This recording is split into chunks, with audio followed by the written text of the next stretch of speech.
Hello दोस्तों, आज के वीडियो में बात करेंगे भारत के गवर्नर जनरल और वायसराय। दोस्तों, यदि चैनल को सब्सक्राइब किए हैं तो ठीक है, नहीं किए हैं तो कर लीजिएगा। तो चलते हैं क्वेश्चन की ओर। दोस्तों, जो प्रथम गवर्नर जनरल मीन्स अगर बात करें तो यहाँ बंगाल के जो राज्यपाल थे पहले, ये रॉबर्ट क्लाइव है ना, इनका जो कार्यकाल था 1757 से 1760 ईस्वी तक था। और इसके बाद दोबारा फिर इनका कार्यकाल जो चला था वो 1765 से 1767 तक था। इन्होंने बंगाल में द्वैत शासन की स्थापना किया था रॉबर्ट क्लाइव, जिसके तहत राजस्व अधिकार में, सैनिक संरक्षण में एवं विदेशी मामले कंपनी गैर हाजिरी के लिए ये थे।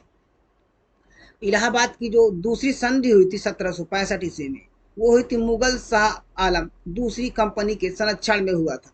इन्हीं के शासन काल में हुआ था रॉबर्ट क्लाइव के।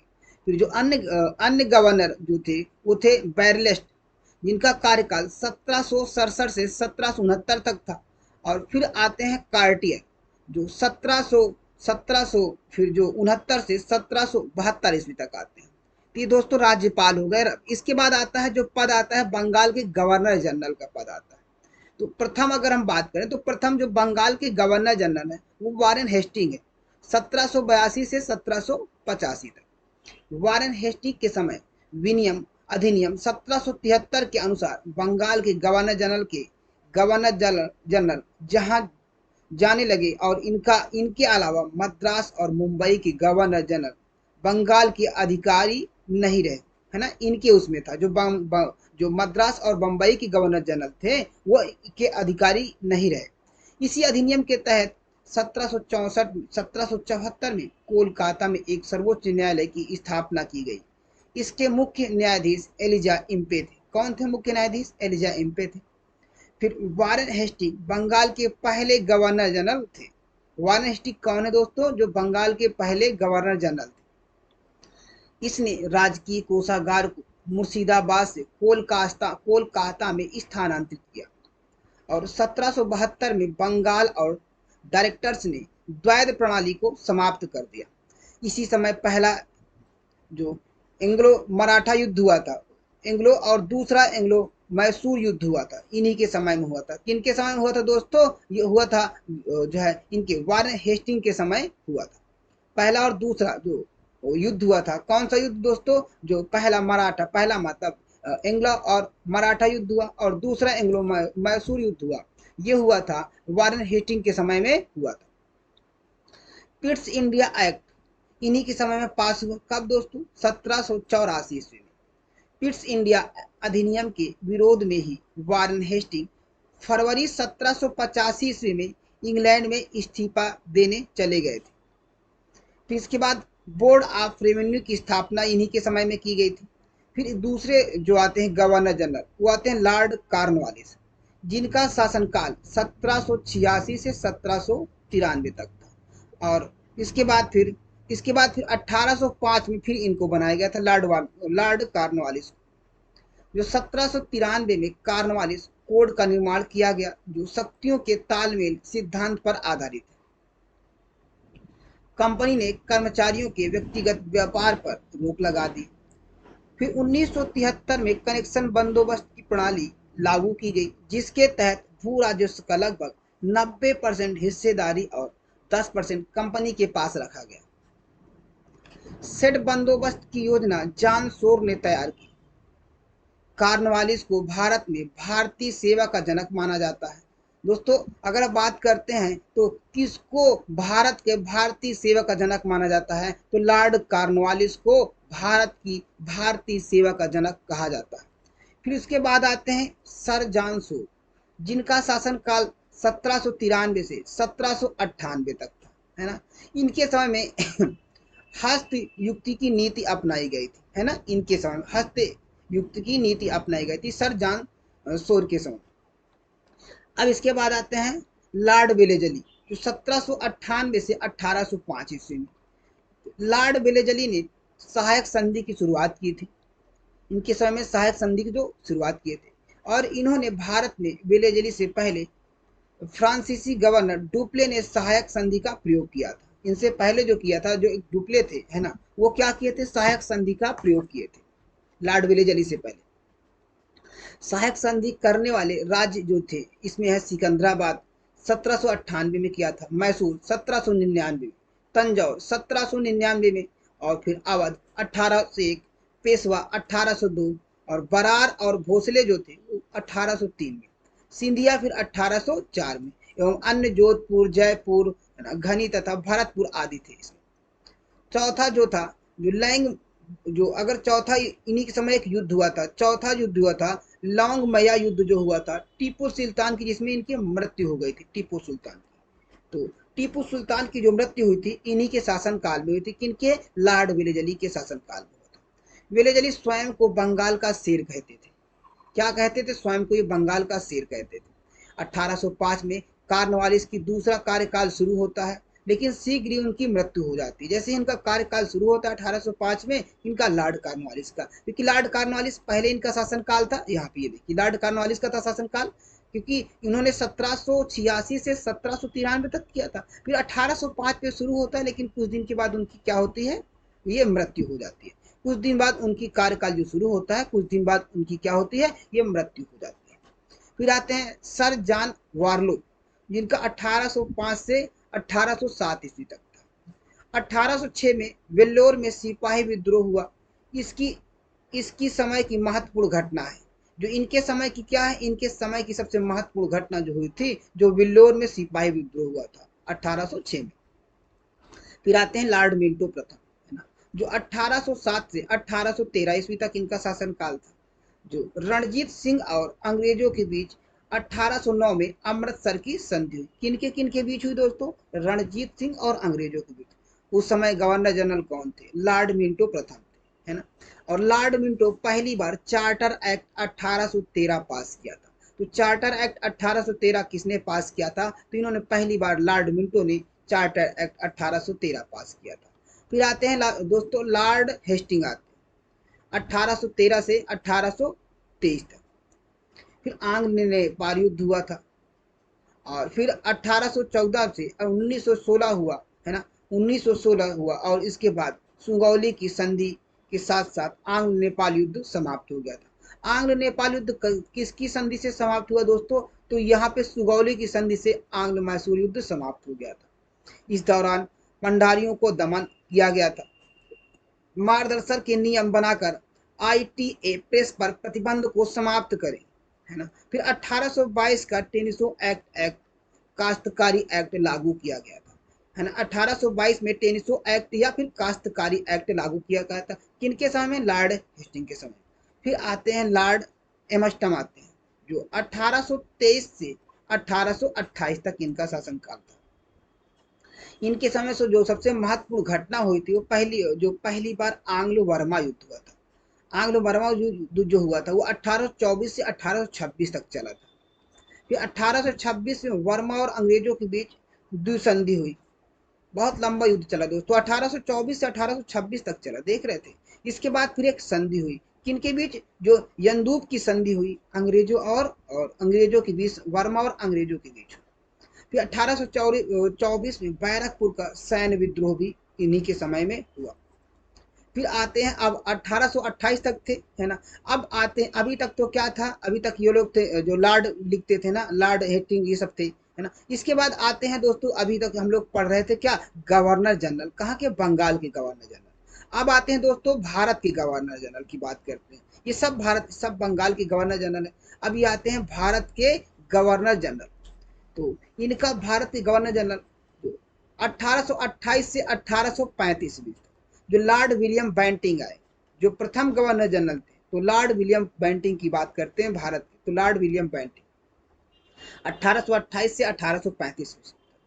1803 में यह मद्रास के गवर्नर थे, और उसी समय 1806 में वेल्लोर की सैनिकों ने विद्रोह कर दिया था।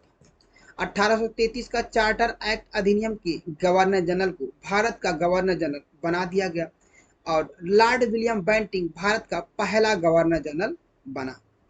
कौन बना दोस्तों? लॉर्ड विलियम बेंटिंग, जो भारत का पहला गवर्नर जनरल बन गया दोस्तों। किसके? 1833 के चार्टर एक्ट के तहत। इसके तहत क्या था? तो बंगाल की गवर्नर जनरल को भारत का गवर्नर जनरल बना दिया गया था, लॉर्ड विलियम बेंटिंग को, और इनको भारत का प्रथम गवर्नर जनरल बना दिया गया। राजा राममोहन राय के सहयोग से इन्होंने 1829 में सती प्रथा को समाप्त कर दिया था और कर्नल स्लीमैन की सहायता से 1830 तक ठगी प्रथा को समाप्त कर दिया था। इसी ने शिशु बालिका की हत्या पर भी रोक लगा दी थी। फिर चार्ल्स मेटकार्फ 1830 से 1836 तक, एक साल के कार्यकाल में चार्ल्स मेटकार्फ ने प्रेस से नियंत्रण हटा दिया, इसलिए इसे भारतीय प्रेस मुक्तिदाता कहा जाता है। इसलिए क्या कहा जाता है? भारतीय प्रेस मुक्तिदाता कहा जाता है, चार्ल्स मेटकार्फ। फिर आते हैं दोस्तों लॉर्ड ऑकलैंड आते हैं, 1836 से 1842 तक इनका कार्यकाल था। इनके समय में प्रथम अफगान युद्ध हुआ था, कब? 1839 से 1842 तक।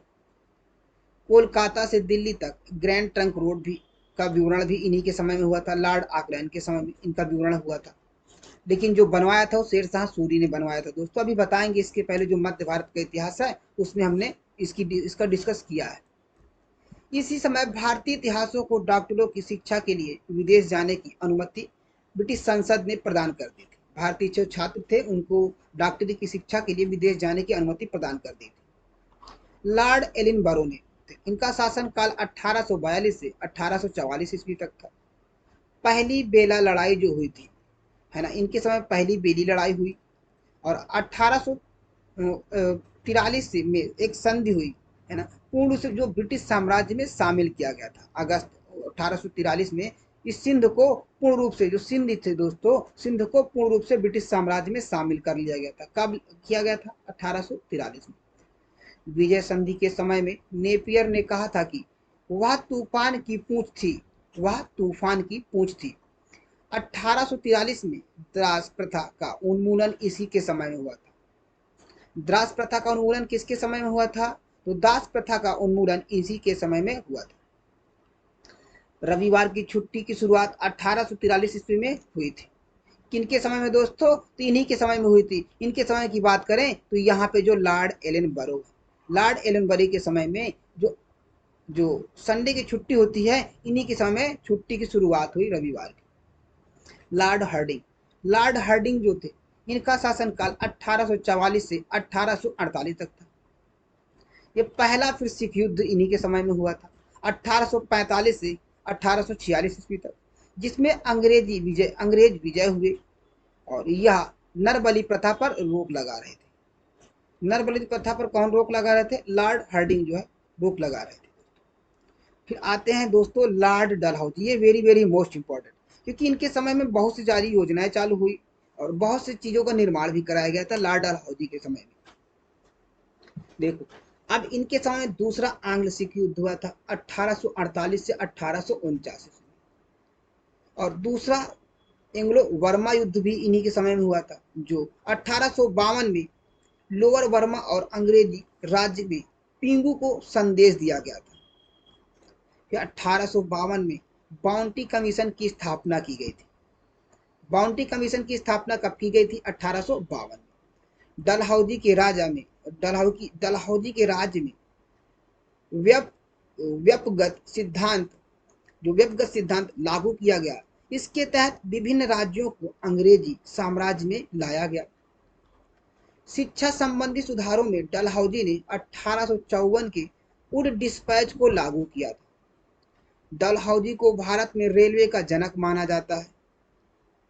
डलहौजी के समय भारत में पहली बार रेलवे का जनक किसको माना जाता है दोस्तों? लॉर्ड डलहौजी को माना जाता है।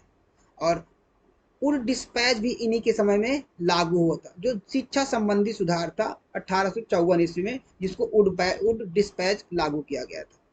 डलहौजी के समय भारत में पहली बार 16 अप्रैल 1853 को मुंबई से ठाणे के बीच पहली बार रेल सेवा शुरू किया गया था। 1854 में नए पोस्ट ऑफिस एक्ट के तहत भारत में पहली बार डाक टिकट भी चलाया गया था।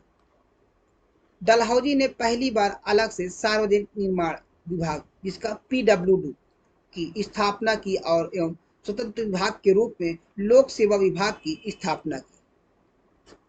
डलहौजी ने संचार को ग्रीष्मकालीन राजधानी बनाया। संचार को क्या बनाया दोस्तों? ग्रीष्मकालीन राजधानी बनाया। 1853 के चार्टर एक्ट से अधिकारियों की नियुक्ति के लिए कॉम्पैक्ट परीक्षा की व्यवस्था की गई। भारत के वायसराय की सूची दोस्तों, जो लॉर्ड कैनिंग 1856 से 1862 ईस्वी तक। लॉर्ड कैनिंग के समय 1857 की क्रांति हुई थी। इसी क्रांति के बाद भारत में कंपनी का शासन समाप्त करके ब्रिटिश साम्राज्य के अधीन कर दिया गया था।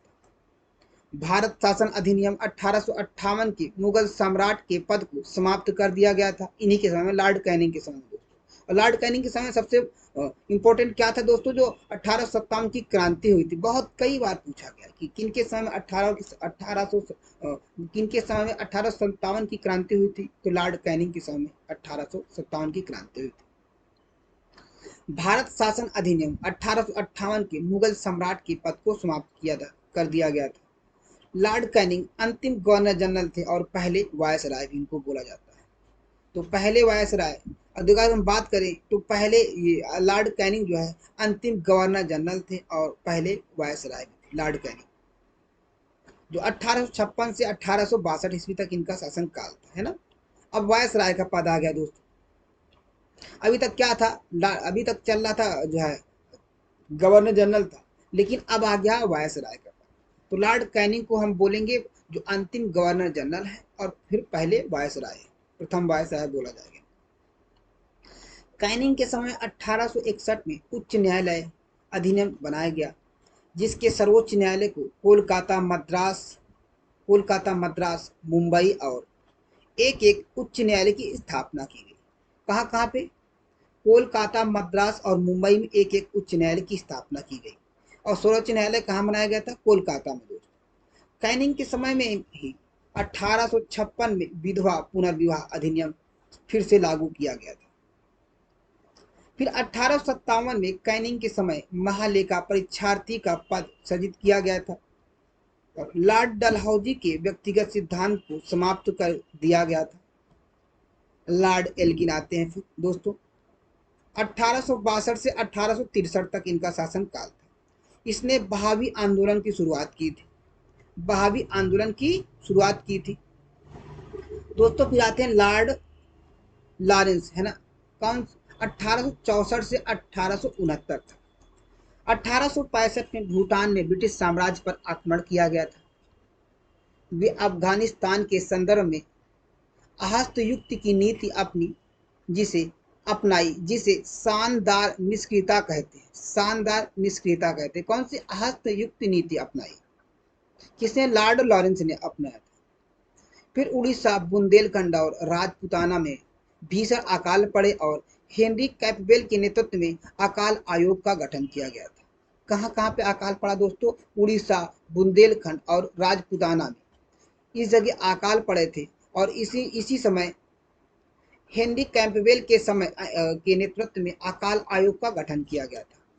भारत और यूरोप के बीच 1865 में पहली बार समुद्री टेलीग्राफ शुरू हुआ था। भारत और यूरोप के बीच 1865 में। फिर आते हैं दोस्तों लॉर्ड मेयो आते हैं। लॉर्ड मेयो 1869 से 1872 तक इनका शासन काल था दोस्तों। लॉर्ड मेयो के समय में भारत में पहली जनगणना 1872 ईस्वी में शुरू हुई। कई बार पूछा गया दोस्तों कि किनके समय में जो भारत की जनगणना शुरू हुई, तो दोस्तों लॉर्ड मेयो के समय में 1872 में शुरू हुई थी। लॉर्ड मेयो ने मंगलवार 1872 में मेयो कॉलेज की स्थापना किया था। मेयो कॉलेज की स्थापना किया था। इसने 1872 में एक कृषि विभाग की स्थापना किया था। फिर आते हैं दोस्तों लॉर्ड नॉर्थ बुक आते हैं, जिनका शासनकाल 1872 से 1876 तक था। इसके समय बंगाल में भयानक अकाल पड़ गया और स्वेज नहर खुल जाने से भारत ब्रिटिश के व्यापार में वृद्धि हुई। पंजाब में कूका आंदोलन इसी के समय में हुआ था। इसने बड़ौदा के मल्हाराव गायकवाड़ को रिश्वत के आरोप में हटाकर मद्रास भेज दिया था। फिर आते हैं दोस्तों लॉर्ड रिटन, जो 1876 से 1880 तक इनका शासनकाल था।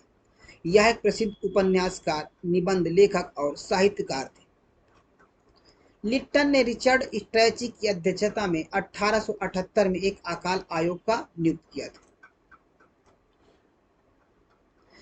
फिर आते हैं इनो जो है ये मार्च 1878 में लॉर्ड लिटन ने भारतीय समाचार पत्र अधिनियम वैश्विक प्रेस अधिनियम पारित कर भारतीय समाचार पत्रों पर कठोर प्रतिबंध लगाए थे। 1878 में पारित भारतीय शस्त्र अधिनियम के तहत शस्त्र धारण और व्यापार करने के लिए लाइसेंस अनिवार्य कर दिया गया था। लॉर्ड लिटन ने अलीगढ़ में एक मुस्लिम एंग्लो फ्रांच महाविद्यालय की स्थापना की थी। फिर दोस्तों आते हैं लॉर्ड रिपन। लॉर्ड रिपन ने वर्मा सेकुलर प्रेस एक्ट को अंजाम दिया। इसने स्थानीय स्वशासन की शुरुआत की। पुनरावृत्ति के समय में ही 1881 में भारत में नियमित 10 की जनगणना की वृद्धि हुई। अगर जब बात करते हैं दोस्तों जो नियमित जनगणना और 10 की जनगणना की बात करेंगे तो लॉर्ड रिपन के शासनकाल से शुरू हुआ था 1882 ईस्वी में, सॉरी 1881 ईस्वी में माना जाता है। और 1881 में प्रथम कारखाना अधिनियम लाया गया जो 7 वर्ष से कम आयु के बच्चों को काम पर प्रतिबंध लगाया गया। फ्लोरेंस नाइटिंगेल ने रिपन को भारत के आवेदन पत्र की डिग्री दी। किसको? फ्लोरेंस नाइटिंगेल ने। लॉर्ड डफरिन आते हैं 1884 से 1888 तक। लॉर्ड डफरिन के समय ही भारतीय राष्ट्रीय कांग्रेस की स्थापना हुई। कुछ ही समय में तीसरा एंग्लो वर्मा युद्ध जो 1885 से 1888 में हुआ और वर्मा वर्तमान जो म्यांमार कहा जाता है को पूर्णतः ब्रिटिश राज में शामिल कर लिया गया था, वर्मा को भी। इसी तरह बंगाल, अवध और पंजाब के टेनेसी एक्ट पास हुआ। बंगाल, अवध और पंजाब को टेनेसी एक्ट पारित किया गया था। फिर आता है दोस्तों लॉर्ड लैंसडाउन आता है। भारत अफगानिस्तान के मध्य डूरंड रेखा के समान है। 1893 में दूसरा कारखाना अधिनियम लाया गया जिसमें महिलाओं को 11 घंटे से अधिक काम करने पर प्रतिबंध लगा दिया गया। साथ ही एक सप्ताह में एक दिन की छुट्टी का अनिवार्य कर दिया गया। किनके समय में दोस्तों? लॉर्ड लैंसडाउन के समय में महिलाओं को 11 घंटा से अधिक काम करने पर प्रतिबंध लगा दिया गया था और सप्ताह में एक दिन की छुट्टी को अनिवार्य कर दिया गया था। लॉर्ड एल्गिन आते हैं, एल्गिन जो 1894 ईस्वी से 1899 ईस्वी तक इनका शासन काल था। फिर लॉर्ड एलन दूसरे का कथन है ना, इनका कथन है कि लॉर्ड एलन के दूसरे कथन है कि भारत की तलवार के बल पर विजय हुई और तलवार के बल पर इसकी रक्षा की जाएगी। किसने कहा था दोस्तों? लॉर्ड एल्गिन द्वितीय ने कहा था, है ना। लॉर्ड एल्गिन द्वितीय ने कहा था, इन्होंने कहा था कि भारत के जो तलवार के बल पर विजय हुई थी और तलवार के बल पर इसकी रक्षा की जाएगी। इसके उत्तर समय और मध्य भारत में भीषण अकाल पड़ा दोस्तों। उत्तर और मध्य भारत में क्या पड़ा था? भीषण अकाल पड़ा था, लॉर्ड एल्गिन के समय में पड़ा था। फिर आते हैं लॉर्ड कर्जन 1899 से 1805 ईस्वी तक। लॉर्ड कर्जन ने बंगाल विभाजन किया था 1805 ईस्वी में। जो इनका विभाजन जो हुआ था घोषणा 19 जुलाई 1905 को कोपेन में बंगाल। दोस्तों यहाँ पे 1899 से 1905 है दोस्तों। हमने 1805 बोल दिए थे क्या शायद? नहीं दोस्तों। तो 19 जुलाई 1905 को कोपेनहेगन में बंगाल विभाजन की घोषणा की और 16 अक्टूबर 1905 को बंगाल विभाजन योजना लागू की गई। इसके अंतर्गत पूर्वी बंगाल और असम प्रांत को पूर्वी बंगाल के रूप में बनाया गया जो असम प्रांत था, जिसकी राजधानी ढाका रखी गई। पश्चिम बंगाल दूसरा प्रांत था जिसकी राजधानी कोलकाता थी।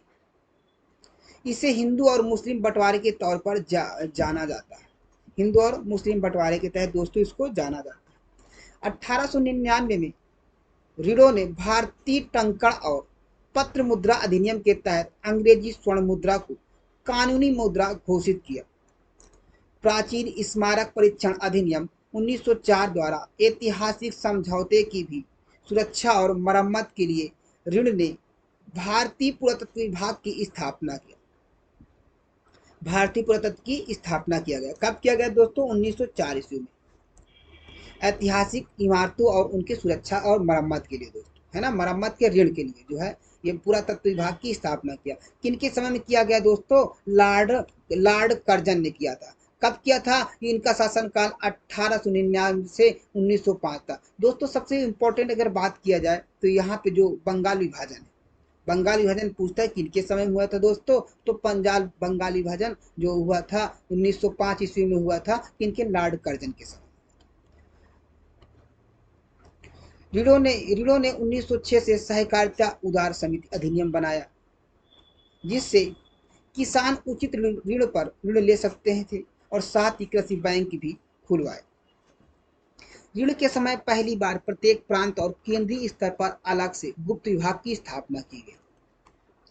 आते हैं दोस्तों अब लॉर्ड मिंटो, 1905 से 1910 ईस्वी तक। लॉर्ड मिंटो के समय मुस्लिम के लिए अलग निर्वाचन व्यवस्था और मार्ले मिंटो सुधार अधिनियम 1919 के तहत पारित किया गया था। अगर बात करें जो मुस्लिम के लिए अलग निर्वाचन व्यवस्था जो किया गया था, तो किसके तहत? लॉर्ड मिंटो सुधार अधिनियम के तहत, जो 1919 के तहत किया गया था। इसी समय 1906 में ढाका में मुस्लिम लीग की स्थापना की गई थी। 1907 के बाजार अधिवेशन में कांग्रेस का विभाजन हुआ। इसी तरह 1907 में एंग्लो और रूसी प्रतिनिधि मंडलों के बीच बैठक हुई। अब आते हैं लॉर्ड हार्डिंग, जो 1910 से 1916 ईस्वी तक। इसी समय ब्रिटेन के राजा जॉर्ज पंचम भारत आए थे। 12 दिसंबर 1911 को दिल्ली में भव्य दरबार का आयोजन हुआ था।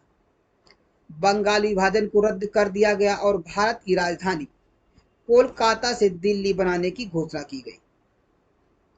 दोस्तों फिर 1912 में दिल्ली भारत की प्रथम राजधानी बनी, है ना। 1912 में दिल्ली की जो राजधानी दोस्तों बनकर तैयार हो गई। घोषणा कब की गई थी? 1911 ईस्वी में। और इन्हीं के समय में दोस्तों एक भव्य दरबार का आयोजन किया गया था और लॉर्ड जो राजा जॉर्ज पंचम भारत आए थे दोस्तों। जो ब्रिटेन के राजा थे, राजा जॉर्ज पंचम थे, वो भारत आए थे। इनके समय में एक भव्य दरबार का आयोजन किया गया था और यहाँ पे बंगाल विभाजन को रद्द कर दिया गया था। और फिर भारत की राजधानी जो कोलकाता थी, कोलकाता से फिर दिल्ली स्थानांतर करने की घोषणा की गई। और फिर 1912 में दिल्ली राजधानी अधिकृत हो गई और इसको यहाँ पे फिर 1912 से दिल्ली की राजधानी बन गई दोस्तों। इसके बाद फिर आते हैं 23 दिसंबर 1912 को लॉर्ड हार्डिंग पर दिल्ली में बम धमाके के आरोप में भाई बाल मुकुंद को अंजाम दिया गया। जो 1916 में लॉर्ड हार्डिंग को हिंदू विश्वविद्यालय BHU का कुलाधिपति बनाया गया था 1916 में। फिर लॉर्ड चेम्सफोर्ड आते हैं 1916 से 1921 ईस्वी तक। 1916 के कांग्रेस के लखनऊ अधिवेशन में कांग्रेस और मुस्लिम लीग का समझौता हुआ था। 1916 में पुणे में महिला विश्वविद्यालय की स्थापना की गई थी। शिक्षा का सदलर आयोग का गठन किया गया था इसी के समय में, जो 1917 में हुआ था। 1919 में चेम्सफोर्ड के समय में राजलट अधिनियम पारित किया गया था। इसी वजह से 13 अप्रैल 1909 को जलियांवाला बाग हत्याकांड अमृतसर में हुआ था। किसके समय में हुआ था दोस्तों? लॉर्ड चेम्सफोर्ड के समय में हुआ था। खिलाफत आंदोलन एवं महात्मा गांधी का असहयोग आंदोलन भी इसी के समय में शुरू हुआ था। तीसरा अफगान युद्ध भी इसी के समय में हुआ था। लॉर्ड रीडिंग आते हैं इसके बाद फिर, जो 1921 से 1926 तक इनका कार्यकाल था। 1921 में मोपला विद्रोह में रिकॉर्ड रीडिंग के समय में हुआ था। इन्हीं के समय में रिकॉर्ड किया गया जो मोपला विद्रोह हुआ था। 1921 में MN राय द्वारा भारतीय कम्युनिस्ट पार्टी का गठन किया गया था। भारतीय कम्युनिस्ट पार्टी, जिसको दोस्तों भाकपा बोला जाता है, 1921 ईस्वी में। नवंबर 1921 में प्रिंस ऑफ वेल्स के भारत आने पर पूरे भारत में हड़ताल हुई थी। इसी तरह 5 फरवरी 1922 को चौरी चौरा कांड हुआ, है ना। और इसी के साथ असहयोग आंदोलन क्या हुआ था दोस्तों? शुरू हुआ था, है ना। इसी तरह 5 फरवरी 1922 को चौरी चौरा हुई और इसी के साथ असहयोग आंदोलन क्या हुआ था? शुरू हुआ था। इसके समय 1922 से इलाहाबाद में सिविल सेवा परीक्षा की शुरुआत हुई और 1923 में चित्तरंजन दास मोतीलाल नेहरू इलाहाबाद में स्वराज पार्टी की स्थापना की, दोस्तों पूछता है कि स्वराज पार्टी की स्थापना किसने किया था, तो इसमें चितरंजन दास और मोतीलाल नेहरू दो थे जो स्वराज पार्टी की स्थापना किए थे। फिर आते हैं लॉर्ड इरविन। 1926 से 1931 तक इनका कार्यकाल था। लॉर्ड इरविन के समय 3 फरवरी 1928 में साइमन कमीशन भारत आया था। फिर लाला लाजपत राय की मौत के बदले में दिल्ली के असेंबली हॉल में बम फेंका गया था। कब बम फेंका गया था? दिल्ली के असेंबली हॉल में बम फेंका गया था। फिर लाहौर जेल में जतिन दास ने ब्रिटिश और भारतीय कैद के बीच भेदभाव के कारण 13 जुलाई 1929 से भूख हड़ताल शुरू की और 64वें दिन उनकी मृत्यु हो गई। किनकी दोस्तों? डॉक्टर जतिन दास की, है ना। आगे आते हैं लॉर्ड इरविन। लॉर्ड इरविन के समय 1929 को कांग्रेस लाहौर अधिवेशन में पूर्ण स्वराज का लक्ष्य रखा गया था। 1929 इसी तरह महात्मा गांधी का सविनय अवज्ञा आंदोलन शुरू हुआ जो 5 मई 1930 ईस्वी को उन्हें गिरफ्तार कर लिया गया था और 12 नवंबर 1930 को पहला गोलमेज सम्मेलन भी इन्हीं के समय में हुआ था और 4 मार्च 1931 को गांधी इरविन समझौता पर हस्ताक्षर किए गए थे और इसी के साथ सविनय अवज्ञा आंदोलन निष्पादित हुआ था दोस्तों। फिर आते लॉर्ड वेलिंगटन। लॉर्ड वेलिंगटन के समय दूसरा गोलमेज सम्मेलन हुआ जिसमें गांधी जी ने कांग्रेस की ओर से हिस्सा लिया, लेकिन असफलता के बाद 1932 में सविनय अवज्ञा आंदोलन शुरू हुआ। 16 अगस्त 1932 को रैमजे मैकडोनाल्ड ने सांप्रदायिक पंचायत की घोषणा की जिसके तहत दलितों को हिंदुओं से अलग मानक के लिए उन्हें निर्वाचन मंडल में अलग प्रावधान किया गया। दोस्तों दलितों को जो हिंदुओं से अलग मानक के लिए क्या किया गया था? एक निर्वाचन मंडल का प्रावधान किया गया था लॉर्ड वेलेजली। दोस्तों अंग्रेज क्या करते थे? बांटो और फिर नीति बांटो और राज करो। उनके तहत ये लोग क्या करते थे? सबको हर उसमें बांट दे रहे थे। जैसे बंगाल का विभाजन भी किए थे इन्होंने क्या संप्रदाय के आधार पर कर दिया था। गांधी जी इससे बहुत दुखी और आमरण उपवास पर शुरू कर दिए और अंत में दस्तावेज के तहत सामान्य अक्षरों में विस्तृत विवरण दिया। दोस्तों पूना समझौता जिसको पूना पैक्ट कहा जाता है महात्मा गांधी और भीमराव अंबेडकर के बीच 24 सितंबर 1932 ईस्वी को हुआ था। इसी तरह 1932 में तीसरा गोलमेज सम्मेलन हुआ। कांग्रेस ने हिस्सा नहीं लिया था गोलमेज सम्मेलन में, है ना। तीसरा गोलमेज सम्मेलन जो कांग्रेस हिस्सा नहीं ली थी। लॉर्ड वेलिंगटन के समय भारत सरकार अधिनियम 1935 पारित किया गया था। दोस्तों फिर आता है लॉर्ड लिनलिथगो जिसको 1936 से 1943 तक शासनकाल इनका था। लिनलिथगो के समय पहली बार चुनाव कराए गए जिसमें कांग्रेस ने कुल 11 में से 8 प्रांतों में सरकार बनाई। कितने प्रांतों में दोस्तों? 11 में से 8 प्रांतों में सरकार बनाई।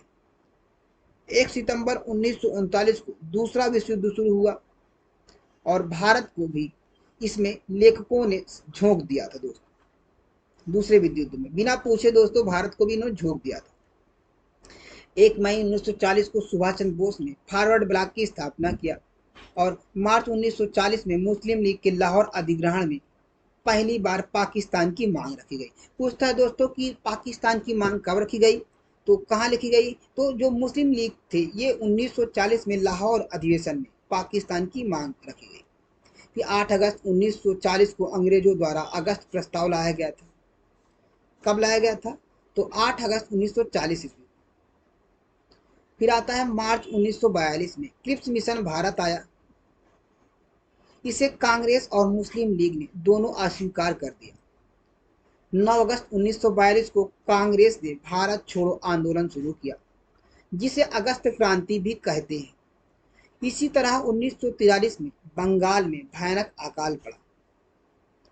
लॉर्ड वेवेल 1944 से 1947 ईस्वी तक। इसी समय ब्रिटेन के प्रधानमंत्री क्लीमेंट एटली ने भारत में आम चुनाव की घोषणा की। प्रांतीय और केंद्रीय विधानसभा में कांग्रेस को पर्याप्त बहुमत मिला। कैबिनेट मिशन दोस्तों कैबिनेट मिशन 1946 ईस्वी में भारत इस मिशन में 3 सदस्य थे। दोस्तों कब आया था कैबिनेट मिशन? 1946 ईस्वी में आया था। और इसके 3 सदस्य थे। कौन कौन थे? स्टेफोर्ड क्रिप्स, पैथ्यू लॉरेंस और एबी अलेक्जेंडर थे। 3 थे जो कैबिनेट मिशन के उसमें जो 3 सदस्य लेके आए थे। 20 फरवरी 1947 को ब्रिटेन के प्रधानमंत्री एटली ने हाउस ऑफ कॉमन्स में यह घोषणा की कि जून 1948 तक भारत के प्रधान भारतीयों को दे देंगे, है ना। भारत को क्या करेंगे? भारत के प्रधान प्रधान भारतीयों को हम दे देंगे भारत को। किसने घोषणा किया था? एटली ने घोषणा किया था। लॉर्ड माउंटबेटन मार्च 1947 से जून 1948 तक इनका शासनकाल था। जो सत्ता हस्तांतरण करने के लिए 24 मार्च 1947 को भारत के गवर्नर जनरल लॉर्ड माउंटबेटन को बनाया गया था, है ना। लॉर्ड माउंटबेटन को सौंपा गया था कि इनको मतलब भारत को विभाजन करके आपको उसी तरीके से जो है सत्ता को क्या कर देना है, उनको भारतीयों को सौंप देना है। तो सत्ता हस्तांतरण करने के लिए 24 मार्च 1947 को भारत के गवर्नर जनरल लॉर्ड माउंटबेटन को बनाया गया था। जो 3 जून 1947 को माउंटबेटन योजना घोषित की गई, जिसमें भारत का विभाजन करना शामिल था। 4 जुलाई को ब्रिटिश संसद में इटली द्वारा भारतीय स्वतंत्रता प्रस्तुत की गई, जिसे 18 जुलाई को स्वीकार किया गया। भारतीय स्वतंत्रता में 2 नए देशों की घोषणा की गई, एक भारत और दूसरा पाकिस्तान। दोस्तों 15 अगस्त 1947 को हमारा जुड़ाव भारत अंग्रेजों के स्वतंत्र हो गए और स्वतंत्र भारत के प्रथम गवर्नर जनरल लॉर्ड माउंटबेटन थे। लॉर्ड माउंटबेटन के बाद स्वतंत्र भारत के प्रथम एवं अंतिम भारतीय गवर्नर जनरल जो जिसको बोला जाता है चक्र गोपालचारी थे। सी राजगोपाल ही बोला जाता है, तो चक्र गोपालचारी बने थे। अगर हम बात करें भारत के अंतिम भारतीय गवर्नर जनरल, तो यहाँ पे सी राजगोपालाचारी थे। अब आते हैं दोस्तों मेजर गवर्नर जनरल और वायसराय से कुछ संबंधित कुछ प्रश्न, इनसे संबंधित कुछ प्रश्न यहाँ पे। जैसे यहाँ पे दिया है भारत के प्रथम गवर्नर जनरल कौन थे? तो भारत के प्रथम governor general lord William Bentinck भारत के पहले गवर्नर जनरल थे, जो 1933 से चार्टर एक्ट के तहत भारत के गवर्नर जनरल का पद सृजित किया गया था। तो लॉर्ड विलियम बेंटिंग दोस्तों कौन थे? भारत के प्रथम गवर्नर जनरल थे। कांग्रेस की स्थापना के समय वायसराय कौन थे? तो कांग्रेस की स्थापना के समय वायसराय यहाँ पे थे जो लॉर्ड डफरिन थे। कौन थे? लॉर्ड डफरिन, क्योंकि कांग्रेस की जो स्थापना हुई थी 1885 ईस्वी में। वर्ना सेक्युलर प्रेस एक्ट किस वायसराय के समय में हुआ था? तो वर्ना सेक्युलर प्रेस एक्ट मार्च 1878 में लॉर्ड लिटन के समय में भारतीय प्रेस पर रोक लगाने के लिए वर्ना सेक्युलर प्रेस एक्ट अधिनियम पारित किया गया था। तो किसके समय में हुआ था दोस्तों? लॉर्ड लिटन के समय में हुआ था। भारत के जो भारतीय प्रेस अधिनियम जो पारित किया गया था। गवर्नर जनरल और वायसराय में क्या अंतर दोस्तों? बहुत गजब सा क्वेश्चन है, देखिएगा। Governor general east India company द्वारा शासन के लिए नियुक्त किए गए थे और वायसराय ब्रिटिश साम्राज्य द्वारा निरीक्षण शासन के लिए नियुक्त किए गए थे। वो थे कंपनी के शासन के लिए नियुक्त किए गए थे गवर्नर जनरल, लेकिन जो वायसराय थे वो ब्रिटिश साम्राज्य द्वारा निरीक्षण शासन के लिए नियुक्त किए गए थे, है ना। भारत में 1858 के बाद वायसराय को नियुक्त किया गया और वे पहले ईस्ट इंडिया कंपनी के गवर्नर जनरल थे दोस्तों। बंगाल का पहला गवर्नर जनरल कौन था? तो बंगाल का पहला गवर्नर जनरल वारेन हेस्टिंग को बंगाल के गवर्नर जनरल 1773 ईस्वी का रेगुलेटिंग एक्ट द्वारा बनाया गया था दोस्तों। तो बंगाल का प्रथम गवर्नर जनरल कौन था? तो बंगाल का प्रथम गवर्नर जनरल वारेन हेस्टिंग था। कौन था दोस्तों? वारेन हेस्टिंग था। बंगाल का प्रथम गवर्नर जनरल कौन था? वारेन हेस्टिंग था दोस्तों। अब आते हैं अगर भारत के प्रथम गवर्नर जनरल की बात की जाए तो भारत के प्रथम गवर्नर जनरल विलियम बेंटिंग थे दोस्तों। कौन थे? Lord William Bentinck. अगर स्वतंत्र भारत की प्रथम गवर्नर जनरल की बात करें तो यहाँ लॉर्ड माउंटबेटन है। और फिर इसके बाद अगर पूछता है स्वतंत्र भारत के मतलब अगर स्वतंत्र भारत के प्रथम भारतीय गवर्नर जनरल कौन थे? तो सी राजगोपालाचारी। अगर पूछेगा भारत के अंतिम गवर्नर जनरल कौन है तो यहाँ पे हो जाएगा सी राजगोपालाचारी, इसमें भी हो जाएगा दोस्तों। तो ये वीडियो यहीं पे समाप्त होती है दोस्तों। यदि वीडियो पसंद आई हो तो चैनल को लाइक शेयर सब्सक्राइब जरूर कीजिएगा। मिलते हैं नेक्स्ट वीडियो में।